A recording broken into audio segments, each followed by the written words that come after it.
مجھ سے کوئی گستاخی ہوگی؟ فرمایا نہیں. تو پھر مجھے چھٹی کیوں دی جا رہی ہے؟ تو حضرت عمر روئے اور یوں داڑھی پہ ہاتھ رکھا اور ایک بال الگ کر کے کہا یہ دیکھ میری داڑھی میں سفید بال آ گیا، اب یہ مجھے چین سے نہیں بیٹھنے دے گا. ہماری تو پوری داڑھی بھی سفید ہو جائے نا. میاں صاحب نے کہا ہڈیاں کھڑکن، ہڈیاں کمبن گوڈے کھڑکن تے اڑ گیا لک تیرا، اجے بھی بدیوں باز نہ آئیں جیو مرد دلیرا، فما اصبرہم علی النار. اللہ قرآن میں فرماتا ہے کتنا حوصلہ ہے لوگوں کا آگ پر، کتنی ڈٹائی کے ساتھ کہہ دیتے ہیں یہ جہاں مٹھا گلا کس نے ڈٹھا. قبرستانوں میں جا کے دیکھو کس نے دیکھا ہے آخر والا جہاں. حضرت سیدنا غوث اعظم الشیخ عبد القادر الجیلانی علیہ رحمہ و رضوان فرماتے جاؤ قبرستانوں میں جا کر دیکھو کیسے کیسے حسینوں کی مٹی خراب ہو رہی ہے. جو بدن پہ چٹکی مٹی نہیں پڑنے دیتے تھے آج ان کے کفن بھی تار تار ہو گئے. خیر کنے فلاں و غنیمت شمار عمر زاں بیشتر کے بانگ برائت کے فلاں نماز. تو نے بھی چلے جانا ہے، یہاں بیٹھ نہیں رہنا. یہ اٹھتے ہوئے جنازے تجھے عبرت دیتے ہیں، یہ پھیلی ہوئی قبریں تمہیں بتاتی ہیں کہ میاں تم بھی اسی مٹی کا رزق بننے والے ہو، تم ہی یہی چادر اوڑھ کے سونے والے ہو. تم دو لباس کے دو کپڑوں کے اندر، دو سفید چادروں کے اندر ملبو. کہاں گئی وہ پوشاکیں، کہاں گئے وہ برانڈ، کہاں گئے وہ تمہارے قیمتی بیڈ، اور کہاں گئے اے سی لگے ماحول سے آراستہ کمرے. امیر ہے یا غریب ہے وہ 2 گز زمین اور وہی مٹی کا اوڑھنا، مٹی کا بچھونا، وہی 2 گز کفن، وہی کل کائنات. اور وہاں جو کیے ہوئے عمل ہیں وہی سکہ رائج الوقت ہوگا. تو قبل اس سے کہ وہ وقت آ جائے اور پھر ہاتھ ملے، فلاں چیخ کے کہتا تھا مجھے اس کی بات سن لینی چاہیے تھی، فلاں پکار کے کہتا تھا اس کی آواز پہ کان دھرنا چاہیے تھا، فلاں اٹھتا ہوا جنازہ مجھے عبرت دے دیتا، فلاں بندے نے مجھے یہ کہا تھا اس کی بات پہ کاش میں عمل کر لیا ہوتا. لیکن اس دن پچھتاوے سے کیا ہوگا؟ آج کا پچھتاوا کل کی بہتری کا ضامن ہو سکتا ہے، آج کا پچھتاوا زندگی بدل ہو سکتا ہے، آج کا پچھتاوا توبہ کا سبب و ذریعہ ہو سکتا ہے، آج کا پچھتاوا دل کے میل اتار سکتا ہے، اور کل کا پچھتاوا سوائے حسرت بڑھانے کے، سوائے دکھ بڑھانے کے، سوائے تکلیف میں اضافے کے اور کچھ نہیں ہوگا. اس لیے میں اور آپ اپنی زندگی کی منصوبہ بندی کریں. مجھے پتہ ہے میں کہاں کھڑا ہوں اور آپ کو بھی پتہ ہے کہ ہم کہاں کھڑے ہیں. آپ مجھے اچھا سمجھتے ہیں، یہ آپ کی مہربانی، لیکن مجھے تو پتہ ہے کہ اچھا ہوں یا نہیں. میں آپ کو اچھا سمجھتا ہوں لیکن آپ کو تو پتہ ہے کہ آپ کہاں کھڑے ہیں. اس لیے اپنے ضمیر میں جھانک کر کے دیکھیے، اپنے من میں اتر کر کے دیکھیے، اپنا محاسبہ کیجئے، اپنے اعمال کا تجزیہ کیجئے. جو نیکیاں کی ہیں اور جو برائیاں کی ہیں ان کا اندازہ کیجئے. جو برائیاں کی ہیں وہ تو کنفرم برائیاں ہیں، اور جو نیکیاں کی ہیں ذرا دیکھیے وہ نیکیاں ہیں یا ریا کے لیے کی ہیں، دکھلاوے کے لیے کی ہیں. نیکیاں کسی کو دکھلانے کے لیے کی ہیں، کس مقصد کے لیے نیکیاں کی ہیں. تھوڑی سی ریا بھی شرک بتائی گئی ہے. ساری محنت کہیں ضائع تو نہیں چلی گئی. ہمارے پاس ہے کیا؟ ہمارے دامن میں گناہ ہے تو لتھڑے بڑے ہم. سویر سے لے کر شام تک، چغلی غیبت سے لے کے بدکاریوں تک، نگاہوں کی بدکاریوں سے لے کر کے سوچوں کی بدکاریوں تک ہم کہاں پڑے رہتے ہیں. اور دوسری جانب ہمارے پلے میں نیکیاں کتنی ہیں ہمیں سارا پتہ ہے. ایک تو نامہ اعمال قیامت کے دن تولا جائے گا، ہم خود اپنے ضمیر کی عدالت میں ترازو گاڑ کے تولے. حضرت عمر فرمایا کرتے تھے حاسبو قبل ان تحاسبو، اس سے قبل کہ تمہارا حساب کیا جائے تم اپنا حساب پہلے ہی خود کر لو. کبھی آپ عمرے پہ جاتے ہیں یا بیرون ملک سفر کرتے ہیں تو وہاں سامان باندھ کر کے پہلے تول رہے ہوتے ہیں کہ ایئرپورٹ پہ پریشانی نہ ہو. حالانکہ ایئرپورٹ پہ اگر 2-4 کلو سامان بڑھ بھی گیا تو کوئی بات نہیں، 4 ریال دے کے آپ سامان لا سکتے ہیں. لیکن اس کے باوجود آپ وہاں کسی سے ترازو مانگ کے بار بار اپنے پیس تول رہے ہوتے ہیں کہ جناب ایئرپورٹ پہ جا کے پریشانی نہ ہو. تو اس دنیا پر بھی اعمال تول لو، کہیں نزاع کے وقت پریشانی نہ ہو، کہ حشر کے وقت جب اعمال تلنے لگے تو وہاں پریشانی نہ ہو. تو یہ تھوڑا سا وقت ہے، یہ زندگی مختصر ہے اور ہم تیزی کے ساتھ موت کی طرف بڑھ رہے ہیں. حضرت سیدنا علی المرتضی رضی اللہ تعالیٰ عنہ فرماتے ہیں یہ تمہاری سانسیں جو ہیں یہ موت کی طرف اٹھتے ہوئے قدم ہیں. تم سمجھتے ہو ہم بڑے ہو رہے ہیں لیکن حقیقت میں تم چھوٹے ہو رہے ہو. چونکہ گنتی جب الٹی شروع ہو جائے تو کام جلدی 0 پر پہنچتا ہے. کبھی آپ اشارے پہ رکے ہوں تو 60 سے نیچے آ رہی ہو یا 70 سے یا 120 سے تو کام تو 0 پہ آ جاتا ہے، اور جب کام 0 پہ آ جاتا ہے تو پھر لال بتی جل جاتی ہے. اللہ اکبر. تو یہ تیزی کے ساتھ زندگی گزر رہی ہے اور ہم کوئی 60 سے نیچے آ رہا ہے, کوئی 55 سے نیچے آ رہا ہے, کوئی 50 سے نیچے آ رہا ہے, اور جب 0 تک آ جائیں گے پھر اس سے آگے تو کچھ بھی نہیں ہے. ایک روایت میں آتا ہے ان اللہ یحب الشاب التائب, اللہ تعالیٰ توبہ کرنے والے جوان کو پسند کرتا ہے, اس سے محبت کرتا ہے. تو وہ محبوب بارگاہ ہو جاتا ہے جو جوانی میں اللہ جل شانہ ہو کے حضور رجوع کرتا ہے. یا کسی نے کہا تھا در جوانی توبہ کردن شیوائے پیغمبری, وقت پیری گرگ ظالم می شود پرہیزگار. جوانی میں توبہ کرنا پیغمبروں کا شیوا ہے. جب بوڑھا ہو جائے, دانت ٹوٹ جائیں, پنجوں میں زور نہ رہے, تو بھیڑیا شکار چھوڑ کر کے شریف بن کے بیٹھ جائے, تو یہ تو اس کی مجبوری ہے. جوانی میں توبہ کرنا جب قوا مضبوط ہوں, جب شباب کی جولانیاں ہوں, جب آرزویں جواں ہوں, جب خواہشیں پگلی ہوں, اور پھر اس کے باوجود اپنی خواہشات کو کنٹرول میں رکھنا, اپنی آرزوؤں کو لگام ڈال دینا, اور اپنی تمناؤں کو حصار میں رکھنا, اور اللہ سے ڈر کے گناہوں کو چھوڑنا, اور اس کے حضور سجدہ ریزیاں, اس کے حضور خشوع و خضوع کے ساتھ زندگی کے لمحات بسر کرنا, یہ خوش نصیب لوگوں کا مقسوم ہوتا ہے.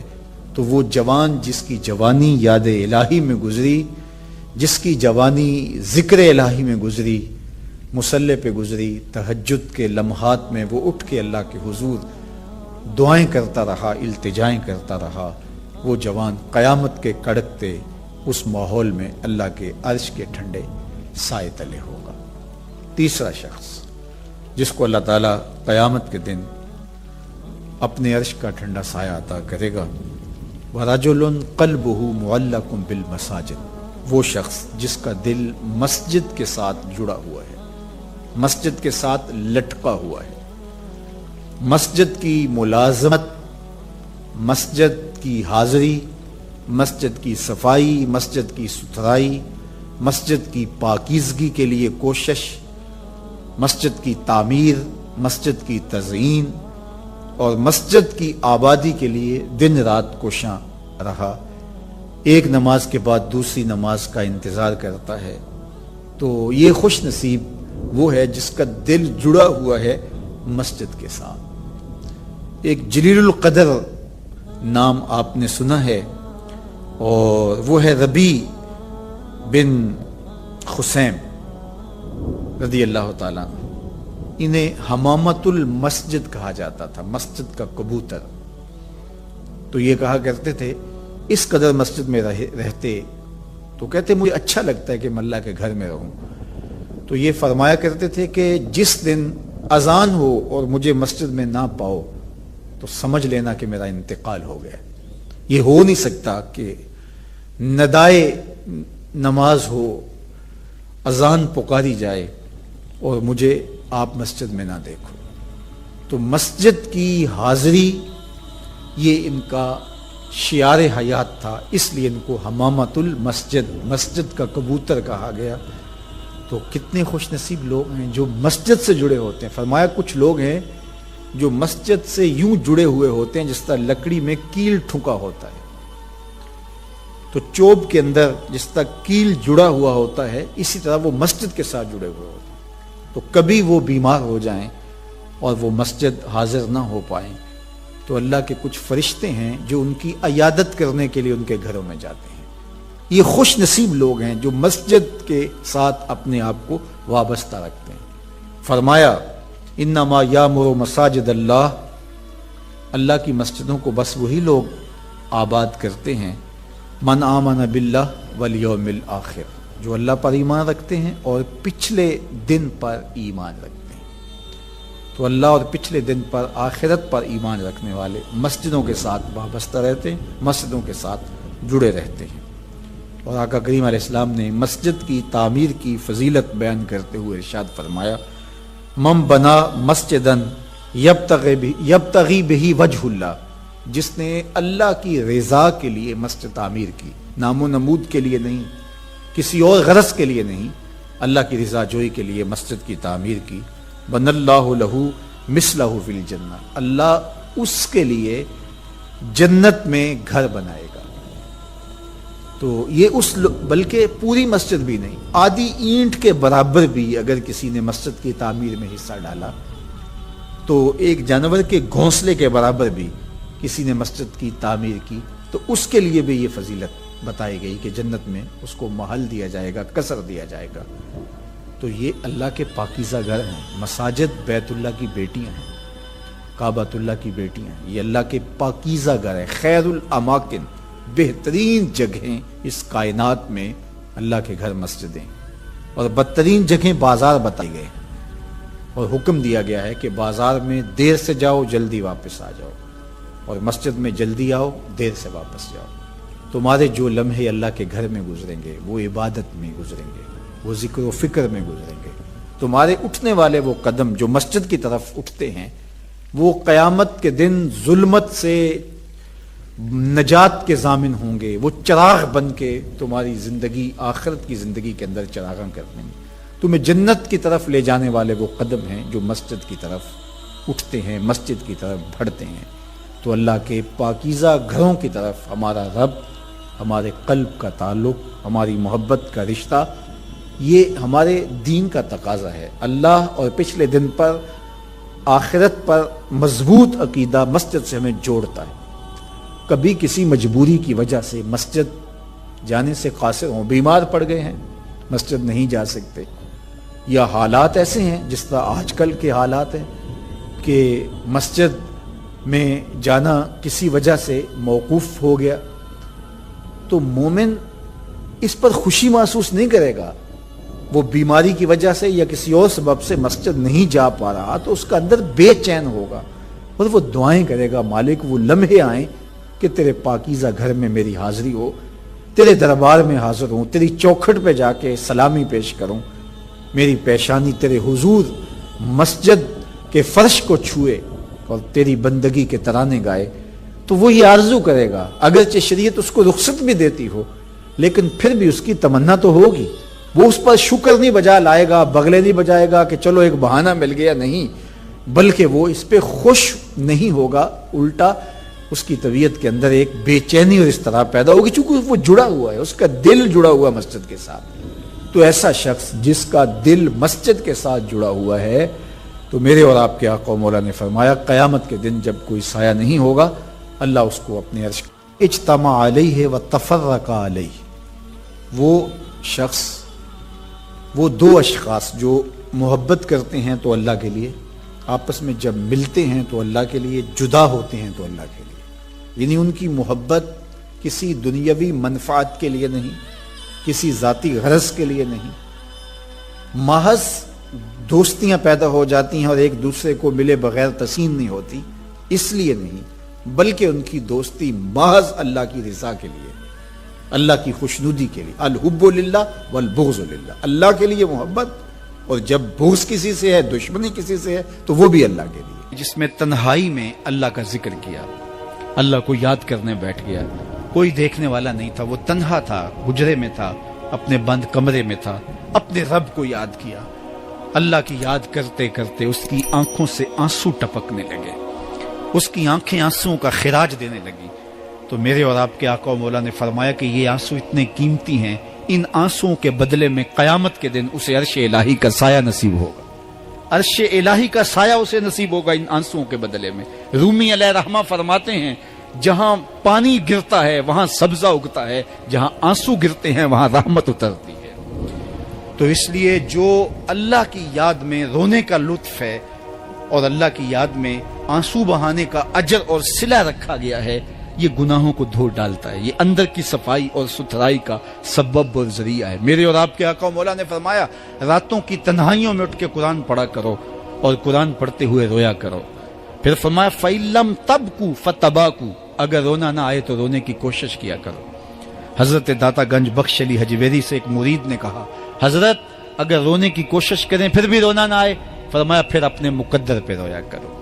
تم اتنے سنگ دل ہو گئے ہو کہ تمہاری آنکھیں آنسوں کا خراج نہیں دیتی. جو رونا نہیں جانتا وہ اللہ کی رحمتوں کو اور اللہ کی کرم نوازیوں کو کیسے سمیٹ پائے گا. بچہ روتا ہے تو ماں دودھ دیتی ہے، جب بندہ اللہ کی حضور الہاؤ زاری کرتا ہے، عجز کرتا ہے، انکساری کرتا ہے، تو اللہ کی رحمتوں کو جوش آتا ہے اور اللہ تعالیٰ کی رحمتیں اس پہ برستی ہیں، اور اس کے نہ صرف گناہ معاف ہوتے ہیں بلکہ اللہ تعالیٰ اس کے گناہوں کو بدل کے نیکیوں میں تبدیل کر دیتا ہے۔ ایک فقیر تھا، ملنگ درویش، اللہ کا بندہ، اس کی عادت یہ تھی کہ اپنے ڈیرے پہ آنے والوں کو کھلاتا، ان کو پلاتا، ان کی ضروریات کا خیال رکھتا، لیکن ان کو مالی آسودگیاں نہیں تھی۔ ہوتا یہ تھا کہ بعض اوقات لوگ آتے تو ادھار لے کر کے وہ لوگوں کو کھلا دیتا۔ خیر، چونکہ فقیر کا مزاج یہ ہوتا ہے کہ لوگ آئیں اس کے ڈیرے سے کھائیں۔ بابا بلے شاہ نے بھی کہا تھا نا، اٹ کھڑک کے دکڑ بجے تتا ہووے چلا، آن فقیر کھا کھا جاون راضی ہووے بلا۔ یہ فقیروں کا مزاج ہے، تو جو بھی آتا اس کے ڈیرے سے کھاتا اور وہ ادھار اٹھا اٹھا کے لوگوں کی ضروریات کو پورا کرتے رہتے۔ وقت آخر آ گیا، جن لوگوں نے ادھار دیا تھا وہ سارے تقاضا کرنے آ گئے۔ اب بابا جی کو کیا فکر لاحق ہے کہ یہ میرے مہمان اور میں ان کو کچھ پیش کرنے کی صلاحیت نہیں رکھتا۔ ایک بچہ تھا، وہ کچھ سامان بیچ رہا تھا، پتیسا بیچ رہا تھا یا کوئی اور چیز بیچ رہا تھا۔ اس نے گلی سے گزرتے ہوئے آواز لگائی، خادم کو کہا سے بلا کے لاؤ، کہا تم بیچ رہے ہو تو میرے مہمانوں کو کھلا دو۔ بچہ بڑا خوش ہوا کہ میں سارا دن گلیوں میں گھوم کے یہ پتیسا بیچنا تھا، اب یہ ایک جگہ ہی سارا فروخت ہو گیا تو یہ تو موج لگ گئی، میں جلدی گھر چلا جاؤں گا، میری ماں خوش ہوگی۔ تو سارا ان مہمانوں کو کھلا دیا گیا اور اس کے بعد کہا بابا جی پیسے؟ کہا تم بیٹھ جاؤ، جب ان کو ملیں گے تو تجھے بھی مل جائیں گے۔ وہ بیٹھ گیا، 2 4 10 منٹ بیٹھا تو بچہ تھا، پھر کھڑا ہو گیا، بابا جی پیسے؟ کہا جب ان کو ملیں گے تو تجھے بھی مل جائیں گے۔ پھر آدھا گھنٹہ گزرا تو پھر اس نے کہا بابا جی پیسے؟ میری ماں میرا انتظار کر رہی ہے، ہمارے گھر کا چولہا اسی سے جلتا ہے، میں یہ پیسے لے کر جاؤں گا اور میری ماں کوئی ہنڈیا خریدے گی اور ہم شام کا گھر کا کوئی سلسلہ کریں گے۔ کہا بیٹا جب ان کو ملے گا تو تجھے بھی مل جائے گا۔ بچے نے رونا شروع کر دیا، یتیم بچہ تھا، اس کا سارا آسرا یہی تھا، اس نے رونا شروع کر دیا۔ جب بچہ رویا اللہ کی رحمت کو جوش آیا، کوئی مرید نذرانہ لے کے ان بزرگوں کے پاس آ گیا اور اشرفیوں کی بری ہوئی تھیلی پیش کی۔ وہ اتنے پیسے تھے کہ اس بچے کو بھی دیے، جتنے لوگ آئے تھے سب کا قرض چکایا، کہا جاؤ گھروں کو۔ تو سب نے کہا بابا جی ہم صبح سے بیٹھے ہوئے تھے تو یہ نذرانہ دینے والا صبح سے نہیں آیا، تو اب کیسے آ گیا؟ کہا صبح سے تمہارے اندر کوئی رونے والا نہیں تھا، ایک رونے والا آیا تو باقیوں کا بھی کام بن گیا۔ بعض اوقات کسی ایک شخص کی وجہ سے باقیوں کی خطائیں بھی معاف ہوتی ہیں۔ آج ہم اجتماعی طور پہ تا حد نظر اندر باہر اوپر نیچے اتنے لوگوں کے ہجوم میں اللہ کی بارگاہ سے یہ توقع رکھتے ہیں کہ مالک کتنے ہجوم میں کوئی ایک تو ہوگا جو تیرا لاڈلا ہوگا، کوئی ایک تو ہوگا جو تیرا بہت قریبی ہوگا، کوئی ایک تو ہوگا جس پہ تیری رحمتیں برسیں گی۔ تو مالک اس کے صدقے سے ہماری خطائیں بھی معاف کر دے، ہمارے گناہ بھی معاف کر دے۔ کوئی ایک رونے والی آنکھ مل گئی تو باقیوں کا بھی کام بن جائے گا۔ اٹھ فریدا ستیا تے میلہ ویکھن جا، وت کوئی بخشیا مل جاوے تے تو ہی بخشیا جا۔ میرے مالک ہم سب کی خطائیں معاف کر دے، ہم سب سے درگزر فرما اور ہم سب کے باطن کو ستھرائیاں دے دے، ہمارے اندر کو پاکیزگیاں دے دے۔ بہت وقت میں نے اور آپ نے صاحب گزار لیا، تیزی کے ساتھ زندگی بیت رہی ہے۔ میں اگر اپنے آپ کو دیکھوں تو میری زندگی کتنی بہاریں کاٹ چکی ہے۔ اگر آپ اپنے آپ کو دیکھیں، کوئی 60 سال، کوئی 20 سال، کوئی 25 سال، زندگی تیزی کے ساتھ گزر رہی ہے۔ بندہ جب سوچتا ہے کہ میں 40 سال کا ہو گیا ہوں تو آگے میری زندگی کے اگر 30 سال بھی ہیں تو 30 سال تو کافی ہیں، لیکن وہ پیچھے اگر پلٹ کے دیکھے تو 40 سال یوں گزر گئے جس طرح چٹکی بجائی جاتی ہے۔ جب چٹکی بجانے کے وقت میں 40 سال گزر گئے محسوس ہوتے ہیں، تو جو باقی 30 سال اگر ہوئے بھی وہ تو گمان ہے میرا، وہ تو گمان ہے آپ کا، ہمیں تو ایک سانس کا بھی نہیں پتا۔ پوچھا گیا زندگی اور موت کے بارے میں کیا خیال ہے؟ کہا فجر پڑی ہے، پتہ نہیں ظہر پڑھ سکیں گے یا کہ نہیں۔ کہا اتنی لمبی امیدیں لگائے بیٹھے ہو، کہا ظہر پڑی ہے، پتہ نہیں عصر پڑھنے کا موقع نصیب ہوتا ہے کہ نہیں۔ کہا یہ بھی طول عمل ہے۔ ایک بولا عصر پڑی ہے، پتہ نہیں مغرب پڑھ سکیں گے یا کہ نہیں۔ کسی نے کہا ایک رکعت پڑی ہے، پتہ نہیں دوسری رکعت بھی پڑھنا نصیب ہوتی ہے یا نہیں۔ کہا یہ سب تمہارے منہوں کی باتیں ہیں، میں تو کہتا ہوں ایک طرف سلام پھیرا ہے، پتہ نہیں دوسری طرف سلام بھی پھیر سکیں گے یا کہ نہیں۔ کیا موت اتنی قریب نہیں ہے؟ ہم نے اپنی آنکھوں کے سامنے لوگوں کو جدا ہوتے یوں نہیں دیکھا ہے. ہم کہتے ہیں اس کی خبر سنا رہے ہو موت کی، یہ تو میں نے ابھی سبزی والی دکان پہ دیکھا تھا. لیکن جب موت آتی ہے تو ایک لمحے کا تقدم اور تاخر نہیں ہوتا.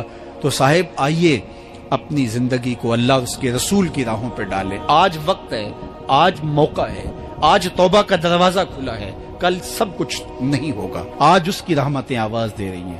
آج وقت ہے، وقت پر کافی ہے ایک قطرہ بھی آب خوش ہنگام کا. جل گیا جب کھیت برسا می تو پھر کس کام کا. اب آئیے سنیے، اس کائنات کے اندر ہمیں وہ خواتین ملیں گی جو پردے کے پیچھے تھی، لیکن پردے کے سامنے ماں نہیں آئی، عبد القادر جیلانی آئے. ماں پردے کے پیچھے تھی، پردے کے سامنے فرید الدین گنج شکر آئے. ماں پردے کے پیچھے تھی، مہر و ماں نے بھی آنچل نہیں دیکھا، لیکن پردے کے سامنے کربلا میں حسین ابن علی آئے. تو یہ پردے کے سامنے آئے، وہ پردے کے پیچھے تھی. تو جب مائیں پردے کے پیچھے ہوں تو پھر بیٹے جو ہیں وہ پردے کے سامنے آ کے وہ نقش ثبت کرتے ہیں کہ جو لوگوں کے زندگی کے نقوش کو جو ہے وہ اجال دیتے ہیں اور تقدیر بدل دیتے ہیں. تو اس لیے ماؤں کی ذمہ داریاں گھر